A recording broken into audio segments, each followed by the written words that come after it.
పిడుగు లాంటి పిల్ల, మెరుపు తీగ లాంటి మా మెహరీన్ పాప ఆడుతూ, ఆడుతూ పడిపోయింది. ఎందుకు పడిపోయిందో తెలుసుకోవాలంటే ఈ వీడియో ఎండ్ వరకు చూడండి. మా అమ్మ రస్క్ తింటా ఉంటే ఏడ్చి గోల చేసి మరి మెహరీన్ ప్యాకెట్ మొత్తం లాక్కొనొచ్చేసింది. లాక్కొనొచ్చేసి ఇల్లు మొత్తం పడేసింది. అది వాళ్ళమ్మ చూసి పనిష్మెంట్‌గా మెహరీన్ చేతే మొత్తం రస్క్ అని ఎత్తిచ్చి ప్యాకెట్‌లో వేపిచ్చింది. ఎసొంటి డ్రెస్సులేసుకుంటోని ఏం హాలత్ అయిపోయింది.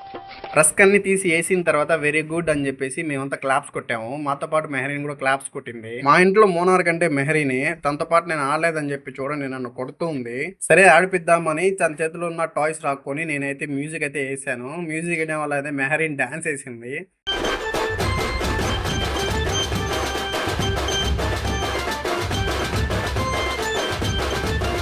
పిల్లలకి ఆనందం వచ్చినా తట్టుకోలేము, బాధ వచ్చినా తట్టుకోలేము. ఆడుతూ, ఆడుతూ ఆనందంలో వాళ్ళ అమ్మను కొట్టడానికెళ్ళింది. కొట్టేసి తిరిగి పరిగెత్తుకుంటా రావడంలో ఏందంటే డాన్స్ ఏస్తూ, ఏస్తూ తిరిగి, తిరిగి పడిపోయింది. మా వీడియోస్ చాలా మంది నాన్ సబ్స్క్రైబర్సే చూస్తూ ఉన్నారు. ప్లీజ్ చూసేదేదో ఆ సబ్స్క్రైబ్ చేసుకొని మరీ చూడండి. Thank you so much.